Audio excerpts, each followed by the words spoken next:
Hello बच्चों, क्या हाल चाल। मेरा नाम है रूपेश कुमार महतो और आप हमारे प्यारा से YouTube channel Rupesh Mahto education centre को देख रहे हैं। तो बच्चों, यहाँ पर हम लोग बात करने वाले हैं क्लास 10 मैथमेटिक्स में चैप्टर नंबर 6 जिसका नाम है त्रिभुज। इसमें हम लोग देख रहे थे जितना भी हम लोग अभी तक पढ़े प्रमेय 6.1, प्रमेय 6.2, प्रमेय 6.3, प्रमेय 6.4 एंड प्रमेय 6.5 जितना हम लोग पढ़े। तो आखिर इन प्रमेय का यूज हम लोग करके क्वेश्चन किस तरह से पूछा जाता है, क्वेश्चन किस तरह से एग्जाम में पूछा जाता है। तो चलिए इसी टॉपिक पर आज हम लोग विचार करेंगे, मतलब आज हम लोग डिस्कस करेंगे कि प्रमेय जितना भी अभी तक हम लोग पढ़े उससे क्वेश्चन किस तरह से पूछा जाता है। तो चलिए हम लोग देखते हैं, कुछ एग्जाम्पल के थ्रू हम लोग समझते हैं। तो आप अपना एनसीईआरटी बुक निकाल लें मैथमेटिक्स का। तो देखिए एग्जाम्पल देखते हैं हम लोग। एग्जाम्पल नंबर 4 कि यदि पी क्यू पैरेलल है आर एस का तो सिद्ध कीजिए त्रिभुज पी ओ क्यू समरूप होगा त्रिभुज एस ओ आर का। यानी गिवन में क्या दे दिया है, एक डायग्राम दिया हुआ है, देखिए एक फिगर दिया हुआ है इस तरह से।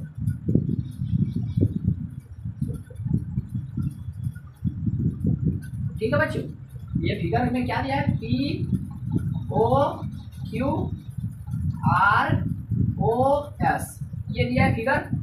और फिगर में आपको गिवन में क्या दे दिया है, आपको गिवन में दिया हुआ है जो आपका पी क्यू है ना वो पैरेलल है आर एस का। ये जो पी क्यू है ना वो पैरेलल है आर एस का। ठीक है, तो आपको सिद्ध करना क्या है, तो प्रूव कि ये जो त्रिभुज होगा ना, त्रिभुज पी ओ क्यू वो समरूप होगा त्रिभुज एस ओ आर का, एस ओ आर का। देखिए हम लोग प्रूफ प्रमाण लिखते हैं सिद्ध करने के लिए। कैसे हम लोग सिद्ध करेंगे, तो हम लोग ये दोनों त्रिभुज में काम करते हैं, त्रिभुज पी ओ क्यू तथा त्रिभुज एस ओ आर में। ठीक है बच्चों, हम लोग इन दोनों त्रिभुज में काम करते देखते हैं। इस दोनों त्रिभुज में ध्यान दीजिए, तो पी ओ क्यू और एस ओ आर में देखिए तो दोनों त्रिभुज का ये क्या है, पी क्यू समांतर है आर एस का, है ना समांतर। तो समांतर रेखा के एक ही ओर के कोण क्या होते हैं, या एकांतर कोण क्या होते हैं, बराबर होते हैं। यानी इस रेखा और इस रेखा का एकांतर कोण ये हुआ, एकांतर कोण P बराबर S और इसका एकांतर कोण Q बराबर R बराबर होगा। तो क्या लिखेंगे हम लोग कि एंगल P बराबर एंगल S, एंगल Q बराबर एंगल R। कहाँ से लिखे, एकांतर कोण से। ये समांतर क्या, जब दो रेखाएं समांतर होती है तो उनके एकांतर कोण बराबर होते हैं क्या नहीं, आपने क्लास इससे पहले आपने क्लास 7, 8 में पढ़ा था एकांतर कोण। ठीक है, और देखिए ये वाला कोण और ये वाला कोण बराबर होगा शीर्षाभिमुख कोण। इसका नाम क्या है, शीर्षाभिमुख कोण। एंगल पी ओ क्यू बराबर एंगल एस ओ आर। कहाँ से, शीर्षाभिमुख कोण। इसका नाम क्या है, शीर्षाभिमुख कोण, शीर्षाभिमुख कोण। तो इसलिए देखिए एंगल एंगल एंगल समरूपता से ये दोनों त्रिभुज क्या हो जाएगा बच्चों, समरूप हो जाएगा। त्रिभुज पी ओ क्यू समरूप हो जाएगा त्रिभुज एस ओ आर का। तो देखिए प्रूफ हो गया, हम लोग प्रूफ करके दिखा दिए, प्रूफ करके दिखा दिए ना। तो देखिए हम लोग अभी तक प्रमेय 6.1, 2, 3, 4, 5 तक पढ़े हैं। तो उतना सारा प्रमेय का हम लोग अभी तक पढ़े, तो उससे हम लोग एग्जाम्पल बना रहे हैं जिसमें पहला क्वेश्चन हमसे एग्जाम्पल में पूछा जा रहा है। एग्जाम्पल नंबर 4 में कि दो रेखाएं समांतर दिया है, तो दोनों रेखाओं के द्वारा जो बना हुआ त्रिभुज है वो समरूप होता है, आप सिद्ध करके दिखाई। तो हम लोग उसी प्रमेय का यूज किए जितना अभी तक हम लोग प्रमेय पढ़े, और हम लोग उस प्रमेय का यूज करके हम लोग इन दोनों त्रिभुज को समरूप दिखा दिए। ठीक है, कोई दिक्कत नहीं होगा आपको। और उदाहरण देखते हैं जो हमारा इससे पहले जितना भी हम लोग थ्योरम पढ़े थे वो सबसे काम देने वाला है। तो आप इसको समझ लिए होंगे तो नोट कर लीजिए, स्क्रीनशॉट कर लीजिए, फिर आगे देखेंगे हम लोग। नंबर 5 देखिए, एग्जाम्पल नंबर 5 में अभी आपका गिवन में एक फिगर दे दिया है। ठीक है, ये गिवन में फिगर दिया हुआ है। देखिए फिगर कुछ इस तरह से दिया हुआ है कि ये क्या है, ए है, बी है और सी है। ये क्या है, पी है, क्यू है और आर है। और इसका लंबाई 3.8, इसका लंबाई 6, इसका लंबाई 3√3, इसका लंबाई 12, इसका 6√3 और इसका लंबाई 7.6 है। और एंगल में दे दिया ये 60 डिग्री, ये 80 डिग्री और कुछ नहीं दिया। ठीक है बच्चों, ये आपको गिवन में दीजिए। और गिवन में आपको ये दोनों फिगर दिया है और गिवन में दिया है जितना दिया और आपको निकालने क्या बोल रहा है, इसमें प्रूफ नहीं करने बोल रहा है, ठीक है। इसमें आपको निकालने क्या बोल रहा है कि एंगल पी का वैल्यू क्या होगा, एंगल पी का वैल्यू क्या होगा, ये आपको निकालना है, ठीक है बच्चा। एंगल पी बराबर क्या होगा, ठीक है। चलिए देखते हैं, जितना अभी तक हम लोग थ्योरम पढ़े उसी का हेल्प से बढ़ाएंगे। तो गिवन में ये दोनों त्रिभुज मेरा दिया हुआ, गिवन में क्या क्या डाटा दिया उसको लिख लेते हैं कि ए बी बराबर मेरा दिया हुआ है 3.8, ठीक है। यूनिट कुछ दिया नहीं है, यूनिट तो शायद कुछ दिया नहीं है, कोई बात नहीं। और बी सी कितना दिया बच्चों 6, और ए सी कितना दिया, या सी ए जो पढ़ना है सी ए ही पढ़ लीजिए, बढ़िया रहेगा। 3√3 और इधर फिर क्या हो जाएगा, पी क्यू कितना दिया बच्चों 12, क्यू आर कितना दिया बच्चों 7.6। और अच्छा इसको ना आप इस तरह से देखिए, इस तरह, ठीक है, या फिर कोई बात नहीं है, क्यू आर हो गया और यहाँ से हो जाएगा आर पी बराबर 6√3, कोई दिक्कत नहीं। अब हम लोग दो त्रिभुज में काम करेंगे, त्रिभुज ए बी सी तथा त्रिभुज पी क्यू आर में, त्रिभुज ए बी सी तथा त्रिभुज पी क्यू आर में। देखिए अभी तक जितना थ्योरम पढ़े उसी से हम लोग बनाएंगे। तो क्या करते हैं कि इसमें ले लेते हैं ए बी बटा क्यू आर, ठीक है। ए बी बटा क्यू आर, ए बी का वैल्यू कितना है 3.8 और क्यू आर का वैल्यू कितना है 7.6। और इसको काटेंगे तो कितना पॉइंट हटाएंगे, नीचे में 10 ऊपर में 10 कट जाएगा, ये 38 दूनी 76, यानी ये हो गया 1/2। मतलब ऐसा ऐसा वैल्यू लीजिए जिससे मेरा उससे कुछ रिलेशन बने। जैसे ले लेते बी सी बटा इसका ले लेते हैं पी क्यू ले लेते हैं, तो 6/12 काट दिए 1/2, और इसका ले लेते सी ए और इसका ले लेते आर पी, तो 3√3 बटा 6√3, ये √3 खत्म, 3 6, यानी ये हो जाएगा 1/2। तो देखिए बच्चों अभी भी हम लोग क्या देखें कि यहाँ पर चूंकि जिस तरह 3 गो साइन का मतलब चूंकि ए बी बटा क्यू आर बराबर है बी सी बटा पी क्यू, और ये भी बराबर है सी ए बटा आर पी का, ठीक है। तब फिर ये क्या हो जाएगा, साइड साइड साइड, यानी भुजा बराबर भुजा बराबर भुजा, भुजा भुजा भुजा से दोनों त्रिभुज क्या हो जाएगा, क्या हो जाएगा, हाँ समरूप हो जाएगा। साइड साइड साइड समरूपता से दोनों त्रिभुज क्या हो जाएगा बच्चों, समरूप हो जाएगा। त्रिभुज ए बी सी समरूप हो जाएगा त्रिभुज पी क्यू आर का। अच्छा बोलिए तो समरूप त्रिभुज का संगत भाग क्या होता है, बराबर होता है। संगत भाग में उसका संगत कोण भी आ जाएगा, संगत भुजा भी आ जाएगा। तो देखिए यहाँ पर तब हम लोग क्या देखेंगे कि एंगल ए बराबर एंगल कुछ भी ले लीजिए, जैसा आर हो गया, ठीक है, और एंगल बी बराबर एंगल पी हो गया, एंगल सी बराबर एंगल क्यू हो गया, ठीक है। इस तरह से होता है ना। तो यहाँ पर देखिए, यहाँ पर आपको क्या देखना है कि या फिर इसको ना कुछ इस तरह से देखिए कि जिस तरह जब इस तरह में आपका जो बी है ना वही 60 दिया और पी भी तब है आपका 60 हो जाएगा, जो कि आंसर गलत है आपका। तो इस तरह में आपको करना क्या है, ये हाई लेवल का आपको सोचना है, ठीक है। इधर से देखिए ए बी सी, ठीक है, तो आप इसको इस तरह से घुमाइए। 3.8 लिए थे और किसको लिए थे, क्यू आर को लिए थे, यानी आर क्यू को लिए थे। तो आपको इस तरफ से घुमाना है ये वाला त्रिभुज, ठीक है। यदि आप इस तरह सीधे लेंगे तो गलत हो जाएगा, तब फिर 60 ले लेंगे और पी का वैल्यू आप 60 पुट कर देंगे। जो आपको यहाँ पर पी का वैल्यू निकालने बोला है ना एंगल पी, गलत हो जाएगा, 60 नहीं है इसका आंसर। देखिए ए से बी आप शुरू में लिए 3.8 और 3.8 का रिलेशन किससे लिए 7.6 है। 7.6 कौन है, आर क्यू, यानी ए बी यदि इधर से चल रहे, देखिए इधर से चल रहे और इसका इधर से आ रहे। बी सी देखिए, बी सी को किसके साथ लिए थे, पी क्यू के साथ, यानी क्यू पी के साथ। और देखिए सी ए फिर इधर घूम गए हम और इसका आर पी यानी फिर इधर चल गया, या पी आर या आर पी एक ही हुआ, ठीक है। तो इस तरफ से देखिए मेरा तब फिर त्रिभुज क्या क्या बन रहा है, ए बी सी समरूप त्रिभुज आर क्यू पी, ठीक है। तब फिर यहाँ पर हम लोग क्या लिखे, पी क्यू आर नहीं लिखे, आर क्यू पी लिखे, तब बढ़िया से समझ में आएगा। और यहाँ पर दोनों त्रिभुज का नाम लिख दीजिए ए बी सी तथा त्रिभुज आर क्यू पी, क्योंकि जिस तरफ से आपको घूमना है उसी डायरेक्शन में आपको लेना पड़ेगा, तब सही रहेगा, नहीं तो गलत हो जाएगा, ठीक है। तब मेरा देखिए एंगल ए किसके बराबर होगा, एंगल आर का, एंगल ए किसके बराबर होगा, एंगल आर का, एंगल बी किसके बराबर होगा, एंगल क्यू का, एंगल बी किसके बराबर होगा, एंगल क्यू का, और एंगल सी किसके बराबर होगा, एंगल पी का। एंगल सी किसके बराबर होगा, एंगल पी का। तो बोलिए हमको सी का वैल्यू पता है, नहीं पता है, और वही वाला हमको पी का वैल्यू निकालने बोल रहा है, जो कि पी किसके बराबर होगा, सी के बराबर होगा। देखिए सी किसके बराबर है, पी के बराबर है।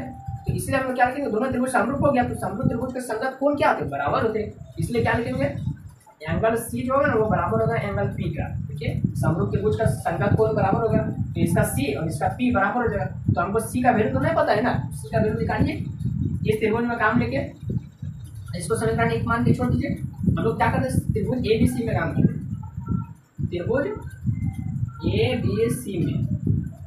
अरे बोलिए त्रिभुज का तीनों कोणों का योग कितना आता है, 180 डिग्री। तो इसका हो जाएगा angle A plus angle B plus angle C बराबर 180 डिग्री। एंगल ए का वैल्यू कितना है 80, बी का कितना है 60, सी हमको निकालना है बराबर 180। ये सी बराबर हो जाएगा, एंगल सी बराबर हो जाएगा 180 में माइनस हो जाएगा 80 और 60 कितना आता है 140। तो मेरा सी का वैल्यू कितना आया बच्चों, 40 डिग्री। तो देखिए सी का वैल्यू 40 डिग्री, तो पी का भी वैल्यू क्या होगा 40 डिग्री। इसीलिए एंगल पी बराबर कितना हो जाएगा 40 डिग्री। ये हुआ आपका सही आंसर। नहीं तो उस तरफ यदि करते हो उस तरफ तो गलत हो जाएगा आंसर, ठीक है। इसीलिए ये वाला क्वेश्चन आपका एनसीईआरटी बुक में क्यों दिया, ताकि बच्चों को कुछ सिखाया जाए। ऐसा डायरेक्ट नहीं कि ए 80 है तो आर 80 हो जाएगा, बी 60 है तो बी 60 हो जाएगा। तो बी 60 आया नहीं ना, बी 40 आया। इसीलिए ध्यान देना है। चलिए ये आप लोग सीख गए, इसको स्क्रीनशॉट कर लीजिए। एग्जाम्पल 6 ये भी देखते हैं, ये भी बहुत अच्छा क्वेश्चन दिया है। देखिए किस तरह से क्वेश्चन दिया है, ये छोटा सा है, ये बड़ा है, ठीक है। और ये क्या दिया है, ए ओ डी और सी ओ बी ना, ए O B C O D, ठीक है। तो गिवन में क्या दे दिया आपका, बोल रहा है कि ओ ए गुना ओ बी बराबर है ओ सी गुना, ये डॉट का मतलब होता है गुना, ठीक है, ओ डी। और आपको सिद्ध करने क्या बोल रहा है, टू प्रूव्ड, आपको सिद्ध करने बोल रहा है एंगल ए जो होगा ना वो बराबर होगा एंगल सी का, तथा एंगल बी जो होगा ना वो बराबर होगा एंगल डी का। ये सिद्ध करना है, ठीक है बच्चों। तो सिद्ध करना है, चलिए सिद्ध करते हैं। इसके लिए हम लोग क्या लिखेंगे, प्रमाण, प्रूफ। तो प्रूफ में हम लोग क्या करेंगे, जो गिवन दिया है ना उसी का यूज करेंगे। यानी त्रिभुज ए ओ डी तथा त्रिभुज सी ओ या बी ओ सी में, त्रिभुज ए ओ डी तथा त्रिभुज बी ओ सी में, बी ओ सी में देखिए तो गिवन में क्या दे दिया है। अच्छा इसको हम लोग कुछ इस तरह से लिख सकते हैं, इसको यहीं पर सॉल्व कर देंगे थोड़ा, नहीं तो कोई बात नहीं, इसको लिख लीजिए इस तरह से ओ सी गुना ओ डी। अच्छा इसको इस तरह से लिख सकते हैं, ओ ए बटा ओ सी बराबर में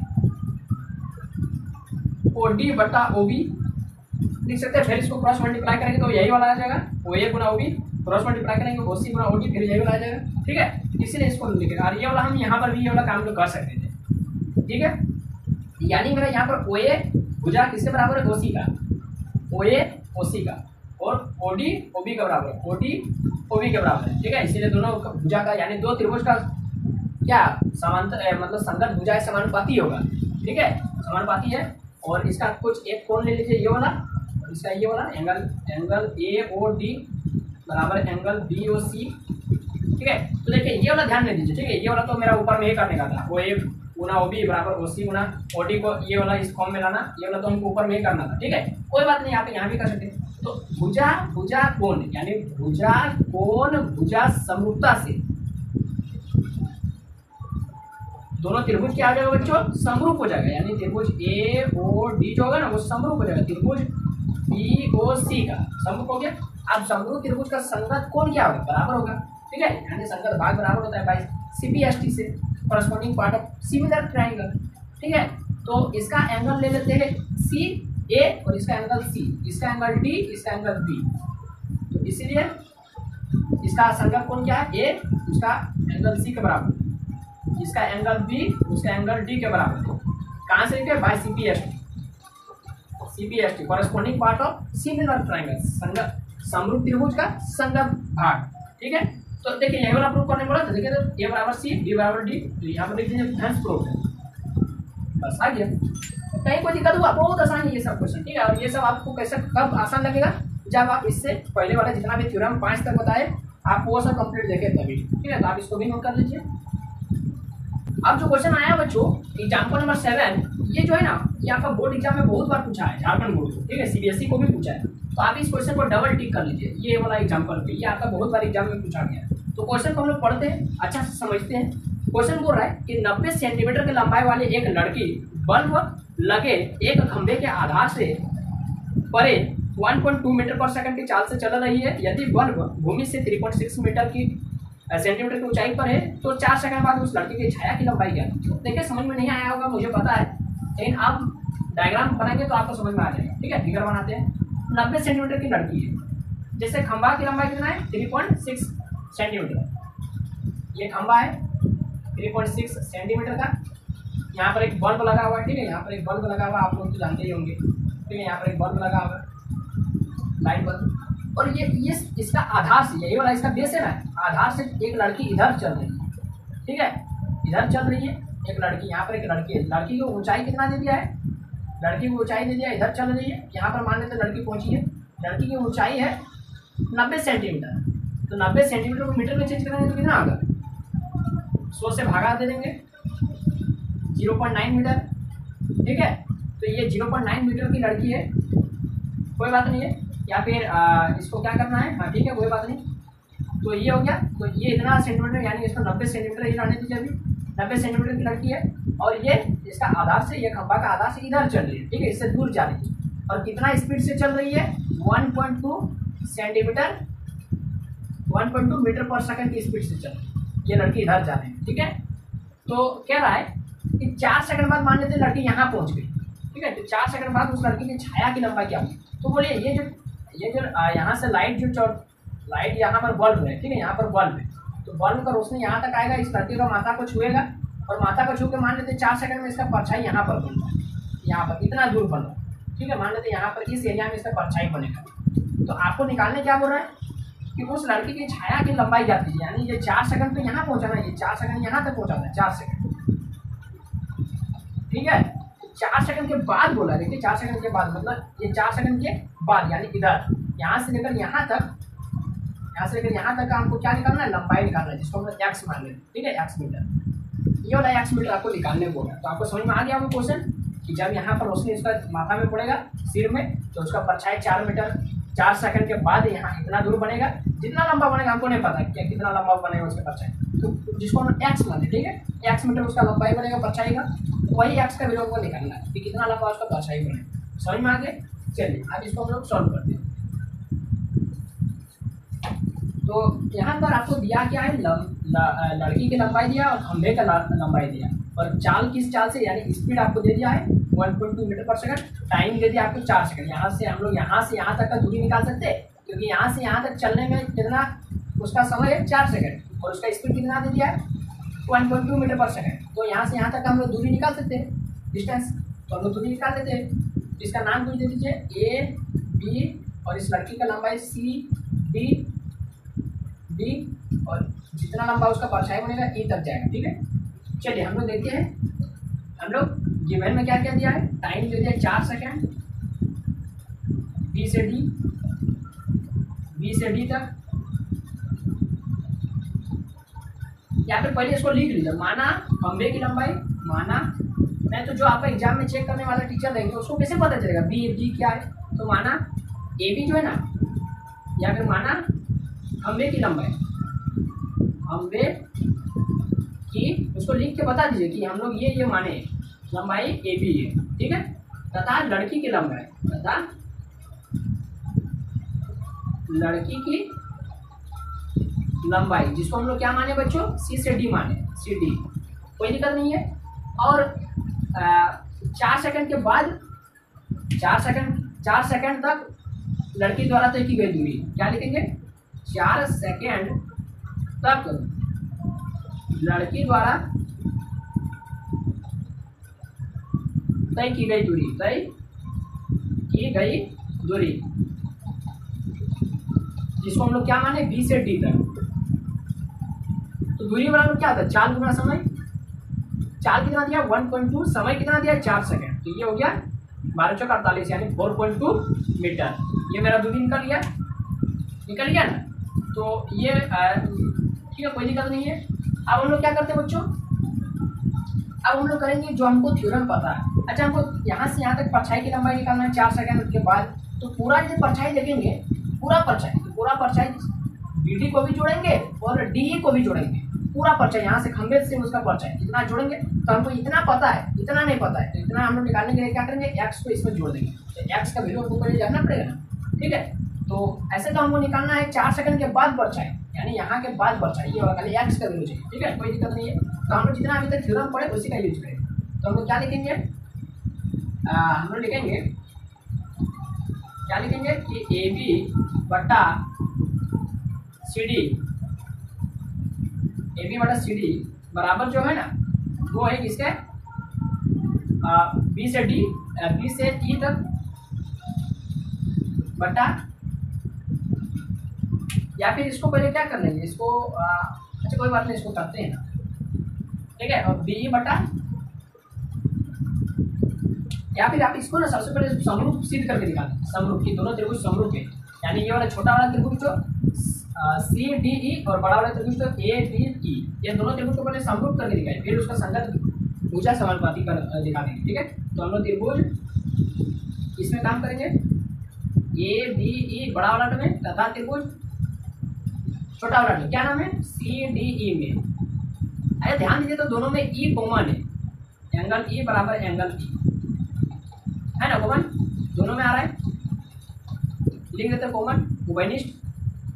और साथ ही साथ देखिए, अच्छा देखिए तो ये जो खंबा है वो कभी टेढ़ा तो नहीं रहता, अच्छा खंबा कभी टेढ़ा रहता है नहीं ना, वो एकदम 90 डिग्री में रहता है। तो ये यदि 90 डिग्री, तो लड़की भी क्या, लड़की का हाइट कभी टेढ़ा होता है नहीं ना, लड़की भी पूरा लंबी रहती है, वो भी 90 डिग्री में खड़ा है जमीन के साथ। तो ये हो जाएगा एंगल ABE बराबर हो जाएगा एंगल CDE, कहाँ से 90 डिग्री। तो हम लोग एक प्रमेय जानते हैं कि AA समरूपता से दोनों त्रिभुज समरूप होता है, त्रिभुज ABE समरूप त्रिभुज CDE। अच्छा बोले तो ये त्रिभुज दोनों समरूप हो गया, तो समरूप त्रिभुज का संगत भुजा क्या होगा, समानुपाती होगा, यानी इस ABE का हो जाएगा AB, CDE का ले लेते हैं CD बराबर होगा ABE का ले लेते हैं BE और CDE का ले लेते हैं DE, ठीक है। कहाँ से, बाय CPST, ठीक है। कहाँ से लिखे ये वाला, बाय CPST, समरूप त्रिभुज के संगत भुजा समानुपाती या समरूप त्रिभुज के संगत भाग बराबर होते हैं, ठीक है। Corresponding part of similar triangle, कोई दिक्कत नहीं। AB का वैल्यू आपको पता है 3.6 और CD का भी वैल्यू आपको पता है 90 सेंटीमीटर, तो उसको मीटर में चेंज कर दीजिए, कितना दिया 90। अच्छा ये 3.6 जो है वो मीटर में है, ठीक है, सेंटीमीटर में नहीं है, तो चेक कर दीजिएगा, ठीक है। ये सेंटीमीटर में दे दिया, गलत दे दिया बुक तो गलत दे दिया, 3.6 मीटर में, ठीक है। और ये 90 जो सेंटीमीटर है उसको मीटर में चेंज कर लेते हैं, तो कितना हो जाएगा, ये 0.9 हो जाएगा, 0.9 मीटर, ठीक है। और ये बराबर में हो गया BE देखिए BE जो ये दो टुकड़ा में है, BD और DE, BD प्लस DE। तो BD का लंबाई कितना है, अभी हम लोग निकाले BD का लंबाई 4.8 मीटर है बटे में DE, और BD प्लस DE x और बटे DE कितना है x, यही x का वैल्यू आपको निकालना है। तो चलिए इसको भागा देते हैं, ये 0.10 कट जाएगा, 9 4 36, 4 आ गया, 4 नीचे में कुछ नहीं 1 बराबर में 4.8 प्लस x बटे x, क्रॉस मल्टीप्लाई कर दीजिए, 4x बराबर में 4.8 प्लस x, ये 4x से एक x इधर आएगा माइनस में, तो 3x हो जाएगा बराबर में 4.8, ये 3 गुना इधर आएगा तो भागा में हो जाएगा 16 × 48 यानी 1.6। तो x का वैल्यू कितना आ गया बच्चों, 1.6 मीटर।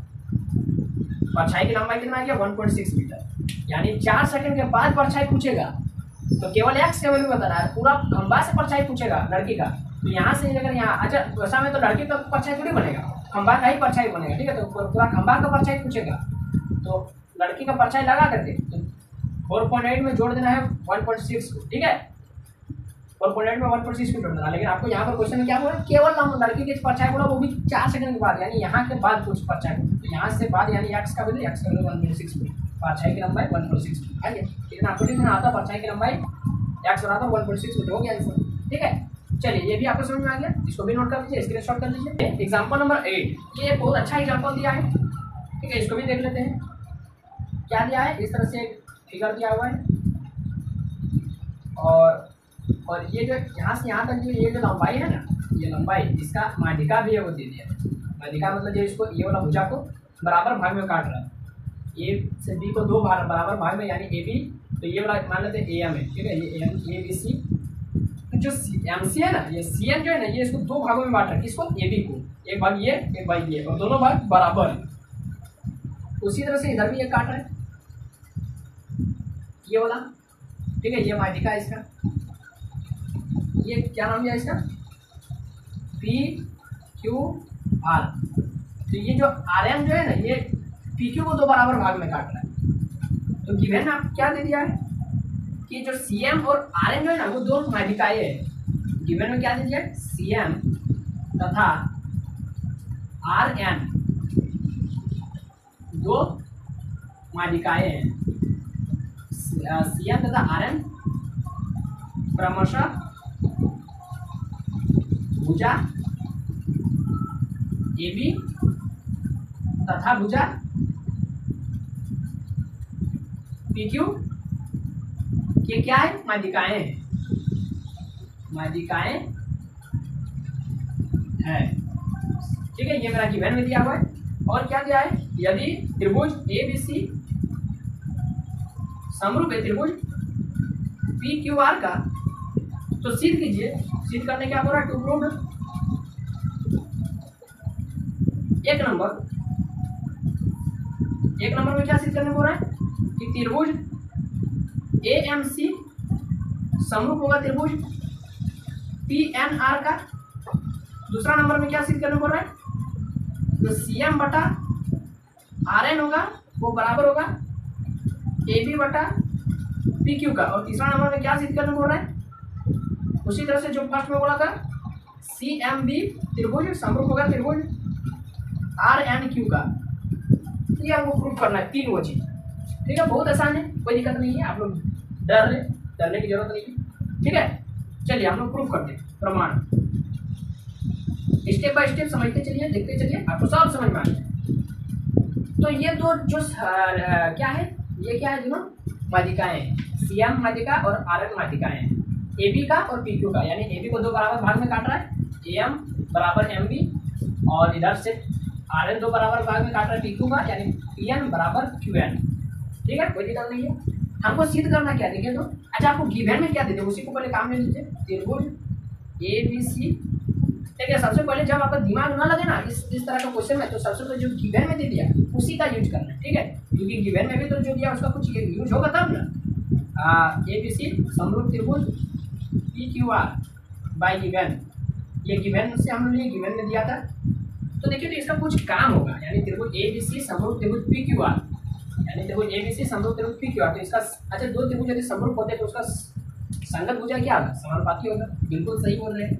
यानी ए बी सी में हम लोग ले लेते हैं, ए बी को ले लेते हैं, और उसके बाद पी क्यू आर में पी क्यू को ले लेते हैं, ये जो बराबर होगा ना, ए बी सी में ए सी को ले लेते हैं, ठीक है, और इसका जो बराबर होगा बटे पी क्यू आर में पी आर के बराबर लेते हैं, ठीक है, कहाँ से, by C P S T, corresponding part of similar triangle, समरूप त्रिभुज के संगत भाग बराबर होते हैं, ठीक है, कोई दिक्कत नहीं है, कोई दिक्कत नहीं है। देखिए ये जो गिवन के द्वारा जो लिखे सी पी एस टी, इसी से हम लोग ये वाला पहला वाला प्रूफ करेंगे, ठीक है, क्योंकि देखिए यहाँ पर ए सी हमको मिल गया, यहाँ से एम तो आ जाएगा, यहाँ पर ए सी मिल गया, पी आर यहाँ पर देखिए एम तो आ ही जाएगा, पी आर मिल गया, यानी हम लोग फर्स्ट वाला को प्रूफ करने जा रहे हैं, तो यहाँ पर लिख दीजिए फर्स्ट का सोल्यूशन कर रहे हैं, ठीक है, फर्स्ट को प्रूफ करने जा रहे हैं। तो ए बी बटा पी आर पी क्यू बराबर ए सी बटा पी आर, इसको समीकरण 1 मान के रख लीजिए, है ना, या फिर इसको 1 नहीं मानिए, छोड़ दीजिए, कोई दिक्कत नहीं है। हम लोग क्या जानते हैं कि सी एम और आर एन क्या है, क्रमशः ए बी और पी क्यू की माध्यिका है, माध्यिका है तब फिर क्या, माध्यिका है ना, तब फिर क्या, कि जो ए बी है वो किसका डबल है, ए एम का डबल है, 2am। ए बी को लिख सकते हैं ना 2m, क्योंकि ए एम बराबर है एम बी का, यानी दोनों बराबर है, यानी क्या है पूरा पूरी ए बी जो मेरा दो भाग है किसका, 2am या फिर 2bm। जाहिर सी बात है, यदि ये 4 है तो इसको ही हम अकेले 2 गुना 2 लिख सकते हैं, या मतलब ये पूरा पूरी 4 है तो ये 2 ये 2, या इसी को अकेले हम 2 गुना 2 नहीं लिख सकते, एकदम लिख सकते। इसी को अकेले क्या 2 गुना 2 नहीं लिख सकते, बिल्कुल लिख सकते, 4 तो ये भी करेगा ना। तो उसी तरह से ए बी का हम लोग क्या ले लिए, ए बी को इसका डबल ले लीजिए, ठीक है, ए एम का डबल ले लिए 2am ले, और पी क्यू को भी उसी तरह से हम लोग किसका डबल ले लेते हैं, पी एन का डबल लेते हैं 2pm, पी एन आ गया। बराबर में ए सी का ए सी लिख दिया, कहाँ से, बाय गिवन, क्योंकि गिवन में क्या लिखा है, सी एन और आर एन क्या है, माध्यिका है, चूंकि सी एम एवं आर एन क्या है बच्चों, माध्यिकाएं हैं, माध्यिकाएं है, इसीलिए हम लोग ऐसा किए कि ये 2 से 2 कैंसिल हो गया, ठीक है, तो ये हो गया ए एम बटा पी एन बराबर में ए सी बटा पी आर। चलिए इतना हो गया। तो देखिए ए एम बटे पी एन, ए एम, ठीक है, ये हो गया। अब हम लोग क्या करेंगे, इसको समीकरण 1 मान के छोड़ दीजिए, या फिर इसको नई समीकरण मानिए, हम लोग जो त्रिभुज में काम करेंगे, जो हमको प्रूफ करने दिया, प्रूफ करने क्या दिया, ए एम सी तथा त्रिभुज पी एन आर में, ठीक है, ये हमको प्रूफ करना है, दोनों त्रिभुज को समरूप, तो हम लोग दोनों त्रिभुज में काम करते हैं। तो देखिए, तो अभी जो ऊपर में लिखे ए एम बटे पी एन बराबर में ए सी बटा पी आर, यानी यहाँ पर मेरा दो भुजा बराबर मिल गया, ये भुजा ए एम, ये वाला बंद कर दीजिए, ठीक है, ये वाला त्रिभुज को बंद कर दीजिए। हम लोग इस त्रिभुज में काम करें ए एम सी, और इसको फिर बंद कर दीजिए पी एन आर में, ठीक है, पी एन आर में काम करें। तो इसका ए एम, इसका पी एन बराबर है, और इसका ए सी उसका पी आर के बराबर है ना, दो भुजा बराबर होगा, हो गया बराबर। और एक क्या कर देते हैं, वो एंगल बराबर कर देते हैं, यानी ए एम सी बराबर में एंगल पी एन आर, कहाँ से, 90 डिग्री। क्या है, क्योंकि ये माध्यिका है, तो यह जाहिर सी बात है कि ये 90 डिग्री का ही कोण बनाएगा, खड़ा रहता है ना, पूरा पूरी सीधा खड़ा रहेगा, तभी ना दो बराबर भागों में बांटेंगे, पहले टेढ़ा है, थोड़ी दो बराबर भागों में बांटने सके। तो इसको क्या लिखेंगे, एस ए एस, यानी दो को भुजा है, एगो कोण है, यानी भुजा कोण भुजा समरूपता से दोनों त्रिभुज क्या हो जाएगा बच्चों, समरूप हो जाएगा। त्रिभुज ए एम सी जो है ना वो समरूप हो जाएगा त्रिभुज पी एन आर का। हो गया, प्रूफ हो गया, एगो प्रूफ हो गया। तो चलिए इसको नोट कर लिया, फिर हम लोग सेकंड वाला प्रूफ करेंगे और फिर थर्ड वाला प्रूफ करेंगे। थर्ड वाला तो बिल्कुल इसी तरह करेंगे, जो दो यहाँ पर जो ए बी का जगह में 2am लिखे हैं ना, वहाँ पर ए बी की जगह 2bm लिखेंगे बस, और पी क्यू की जगह में 2pn लिखे ना, वहाँ पी क्यू की जगह में 2qn लिखेंगे, डिट्टो इसी तरह करेंगे। और दोनों त्रिभुज जो हमको प्रूफ करना है उसमें काम करेंगे, आई वाला स्टेप को फॉलो करेंगे, सिद्ध कर देंगे इसी में। चलिए पहले 3 नंबर को ही सिद्ध कर देते हैं, ठीक है, 3 नंबर, ये 1 नंबर हो गया, 3 नंबर त्रिभुज किसमें लेंगे, जो हमको गिवन में दिया उसी तरह। यहाँ पर 2am के जगह में क्या लिखेंगे, देखिए अभी इसी को फॉलो करते हैं। 2am के जगह क्या लिखेंगे, 2bm, और pq के जगह में क्या लिखेंगे, 2qn, 2 खत्म। यहाँ पर क्या लिखेंगे, bm बटा qn, ठीक है। अब दोनों त्रिभुज में काम करेंगे, amc के जगह में क्या रहेगा मेरा, cmb, और pnr के जगह में क्या रहेगा, rnq। अब इधर जो इधर वाला बंद कर दीजिए ये वाला, और इधर वाला बंद कर दीजिए ये वाला, ठीक है। चलिए ये देखिए am के जगह में क्या लिखेंगे, ये जो ऊपर वाला उसी को उतार देंगे, bm बटा qn बराबर में ac बटा pr। हो गया, हो गया। अच्छा यहाँ पर am का ac का जगह क्या लिख देना है, चेंज कर दीजिए, इधर bc कर दीजिए बटा, क्या bc करेंगे ना, हाँ bc, इसको तो फिर इधर चेंज कर दीजिए बाय cpct। यहाँ पर bc के जगह क्या लें, ac के जगह क्या करेंगे, इसका हो गया a, इसका देखिए त्रिभुज abc में, त्रिभुज abc में हम लोग संगत भुजा ले लिए, वो ab ले लिए, फिर इधर दोनों डायगोनल छोड़ दीजिए। हम यहीं से आपको दिखा देते हैं कैसे संगत भुजा समानुपाती है। इसका ab किसके बराबर होगा, pq का, तो ab बटा pq। अब इसका bc ले लीजिए, उसका किसका बराबर होगा, qr का, तो bc बटा qr, ठीक है, यहाँ से समझिए। चलिए ये bc बटा qr को आगे बढ़ाते रहते हैं। ठीक है। तो BC बटा QR, BC बटा QR, ठीक है। तो यहाँ पर त्रिभुज का नाम क्या क्या है, CMB समरूप त्रिभुज। यहाँ पर एंगल हटा देते हैं RNQ, कहाँ से 90 डिग्री से, ये वाला। अब इधर वाला को मिटा दीजिए, ये वाला हो गया, इधर वाला को मिटा दीजिए, ये वाला हो गया, ठीक है, कोई दिक्कत नहीं है। BMC देखिए, या CMB और यहाँ से RNQ, देखिए RNQ हो गया 90-90, और इसीलिए भुजा कोण भुजा से दोनों त्रिभुज समरूप रहेंगे। यहाँ पर समरूप त्रिभुज का नाम चेंज कर दीजिए, CMB बराबर हो जाएगा, मतलब समरूप हो जाएगा RNQ। हो गया प्रूफ, 3 नंबर हो गया प्रूफ। अब हमको सिद्ध करना क्या है, ओनली 2 नंबर। तो दोनों को नोट कर लीजिए आप, स्क्रीनशॉट इसको भी कर लीजिए। ये तीसरा का आंसर आ गया। चलिए हम प्रूफ करते हैं दूसरा नंबर। दूसरा नंबर बहुत आसान है, ठीक है, कोई दिक्कत नहीं है, उसमें भी दिक्कत नहीं होगा। CM बटे RN, यानी हमको ये वाला माध्यिका बराबर करना है, CM बटे RN, और एक भुजा को ले लेते हैं AB बटा PQ, ठीक है, बहुत आसान है। देखिए किस हमको अभी गिवन है, क्या पता था, त्रिभुज ABC समरूप है त्रिभुज का PQR का। इन दोनों त्रिभुज में देखिए तो इसीलिए CPST से हम लोग क्या लिखेंगे, इसका लिखेंगे CM बटे, यानी ये वाला CM, ये वाला, ठीक है, इसका RN ये बराबर में बड़ा वाला त्रिभुज का, ठीक है, बराबर में किसके हो जाएगा, हम लोग 2 त्रिभुज में देखिए तो AMC ये वाला AMC तथा त्रिभुज PNR में काम किए थे। तो ऐसा तो यहाँ पर AC बटा क्या हो जाएगा, RP, AC बटा क्या हो जाएगा, PR, RP जो लिखना है, ठीक है। देखिए AC ये वाला AC और इसका ये वाला PR बराबर हो गया। क्योंकि ऐसा क्यों किए, क्योंकि ये दोनों त्रिभुज क्या है, समरूप है। समरूप त्रिभुज का संगत भुजा क्या होता है, समानुपाती होता है। ये कहाँ से बाय CPST, ठीक है। तो ये हो गया। अच्छा अभी देखिए हम लोग गिवन में क्या पढ़े, ये वाला ध्यान दीजिए, ये वाला यहाँ से दोनों त्रिभुज समरूप, इसका मतलब क्या है, इसका संगत भुजा समानुपाती, यानी AB बटा PQ बराबर में BC बटा QR बराबर में AC बटा क्या PR, ये होता है समीकरण 1। इसको नाम दे देते हैं।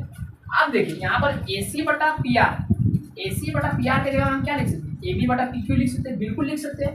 तो हम लोग क्या लिखेंगे, CM बटा RN के जगह में क्या लिख देंगे बच्चों, AC बटा PR के जगह में क्या लिख देंगे, AB बटा PQ, क्योंकि AC बटा PR किसके बराबर है, AB बटा PQ। कहाँ से बाय गिवन, क्या पे समीकरण 1 से, बाय समीकरण 1, बाय इक्वेशन 1, कोई दिक्कत नहीं। तो यहाँ पर ये सिद्ध हो गया। तो ये देखिए यहाँ पर यही वाला आपको सिद्ध करने को है, CM बटे RN, देखिए CM बटे RN बराबर में AB बटा PQ आ गया। यहाँ पर लिख दीजिए इसको प्रूफ, एक लाइन में आंसर आ गया, एक लाइन में, बहुत आसान है। जो हम लोग 1 नंबर में प्रूफ किए ना, ये वाला दोनों त्रिभुज तो समरूप, उसी का संगत भाग क्या होगा, बराबर होगा, यानी उसी का संगत भुजा क्या होगा, समानुपाती होगा। तो संगत भुजाएं ले लीजिए, AMC का क्या ले लीजिए, CM ले लीजिए, ठीक है। देखिए ये AMC का CM ले लीजिए, ये वाला उसका माध्यिकाटक, और PNQ का इसका माध्यिकाटक ले लिए RN, दोनों समानुपाती हो गए, यानी बटा में हो गया। और बराबर में AMC का AC बटा ले लिए, और PNR का PR ले लिए। और हम लोग AC बटा PR हम लोग जानते हैं किसके बराबर है, AB बराबर PQ बराबर AB बटा PQ, BC बटा QR, AC बटा PR। तो AC बटा PR की जगह हम लोग AB बटा PQ भी लिख सकते हैं, AB बटा PQ लिख लीजिए, यही वाला देखिए प्रूफ करने वाला CM बटा RN बराबर AB बटा PQ आ गया आंसर। तो देखिए इस तरह से हम लोग जितना भी अभी तक थ्योरम पढ़े 6.1, 6.2, 6.3, 6.4, 6.5, तो यहाँ तक जितना भी हम लोग का से क्वेश्चन बन सकता है, और किस तरह से क्वेश्चन बन रहा है आप तो देख भी कर रहे हैं, ठीक है। तो इस तरह से क्वेश्चन बनता है। तो ये वीडियो आपको कैसा लगा, आप हमको कमेंट बॉक्स में जरूर बताएं। वीडियो अच्छा लगा तो लाइक करें, अपने दोस्तों को वीडियो के लिंक पर फैला दीजिए। और हमारे चैनल पर अगर पहली बार आए, आपको क्लास 10 का प्रत्येक वीडियो चाहिए हर टॉपिक का, ठीक है, तो आप हमारे चैनल के साथ बने रहिए, चैनल को सब्सक्राइब कर लीजिए। तो बस अभी के लिए इतना ही। जय हिंद, वंदे मातरम।